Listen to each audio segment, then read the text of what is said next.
suspension, Mr. President. Session suspended. Hindi lang marami para malaman namin. May dalawang May dalawang weeks na. number lang. Kasi Lucena at Zamboanga. So si 82 Orville,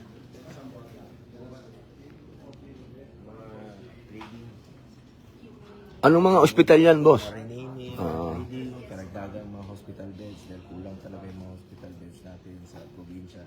Alam lang natin, minsan isang kama, dalawang pasyente nag-share. Paano gagaling yung pasyente kung gano'n kinakatayuan nila. Kaya kailangan natin mag-upgrade, magdagdag ng mga pasilidad, magdagdag ng mga hospital. Yan po ang layunin ng mga pagpapalang ito. Apo. Ngayon po yan, lahat na. Ngayon po pa, apo. Interpolation of resources. Ni minority floor leader. Ang chairman ng Committee on Health. Importante yung health sa akin. Health is well. Thank you po. Session is resumed. thank you. With the permission of our sponsor, Mr. President. Basically, this is just to educate this representation, Mr. President, on why we need to legislate on increasing bed capacities of hospital, Mr. President. So, for example, House Bill number 8426 under Committee Report 268. This upgrades now the Bataan General Hospital Medical Center in the city of Balanga, province of Bataan, to a multi-specialty hospital and increasing its bed capacity from 500 to 1,000 beds and appropriating funds therefore. So dalawang ideas po ang nandito sa House Bill na to as expressed in the title.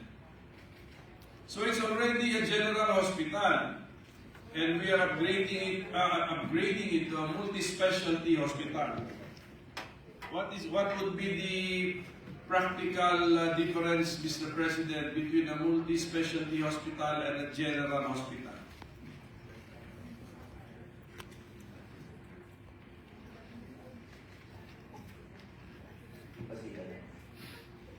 Bataan.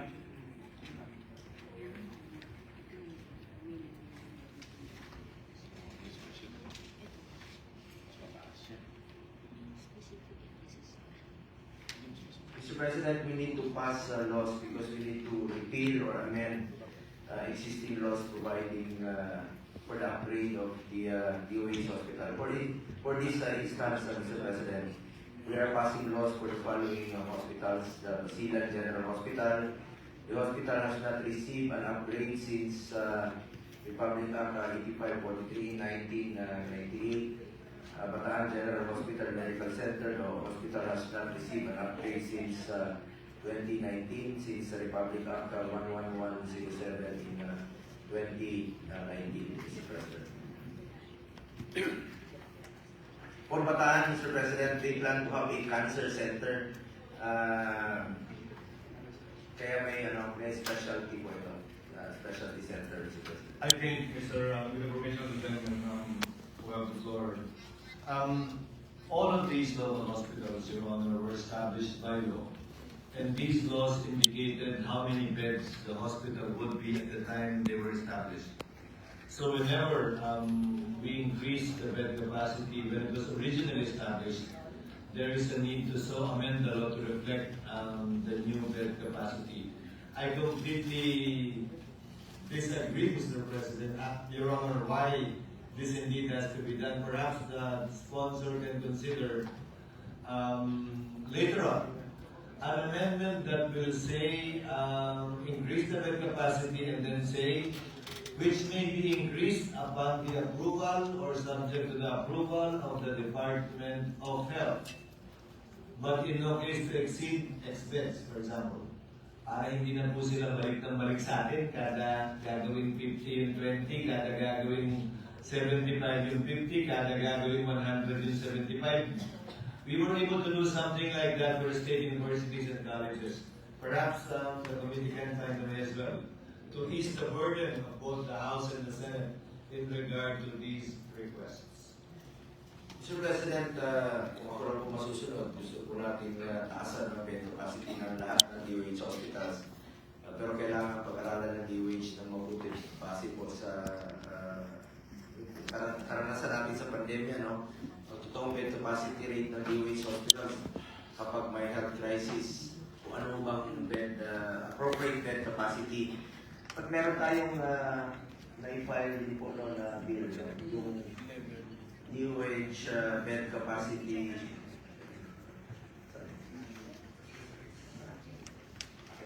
And it may not be as easy as that, Mr. President. Kaya nga, this interpellation will wants to bring out all of these concepts. Actually, itong ating mga bills na pinag-usapan na ito, okay, halo-halo ang concepts dito.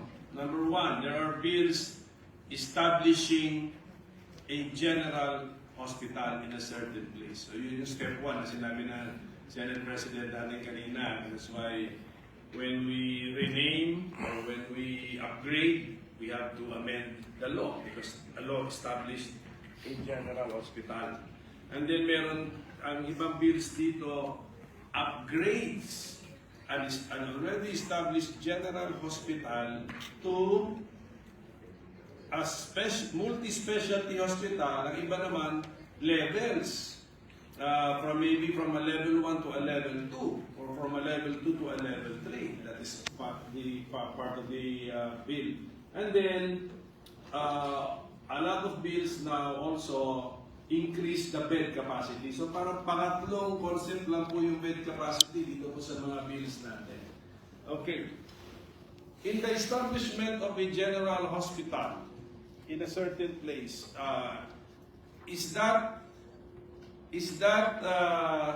considered a national hospital or a nationally administered hospital through the DOH? Pag DOH hospital po, Mr. President. For example, let's be very specific.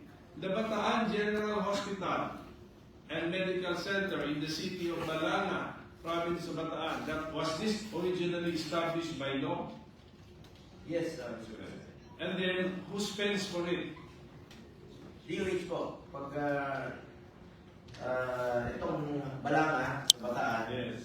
DOH hospital po ito. So it's Napakagandang found, talakayan. in the GAA Basta patungkol under the sa budget of the DOH. Yes, Mr. President. Is it as a line item? kabutihan para sa kababayan natin. Maganda yun. Magandang debate ito. Yes. Patungkol sa pagpapalakas at pagpapaganda, pagpasaayos ng mga Okay, ospital. so Maganda it to. is now a general hospital. Our Matindi bill to. wants to upgrade it into a multi-specialty hospital and according to Senator our Coco. sponsor, because it becomes, it Si is now Senator considered Bongo. multi-specialty because they will add a cancer center.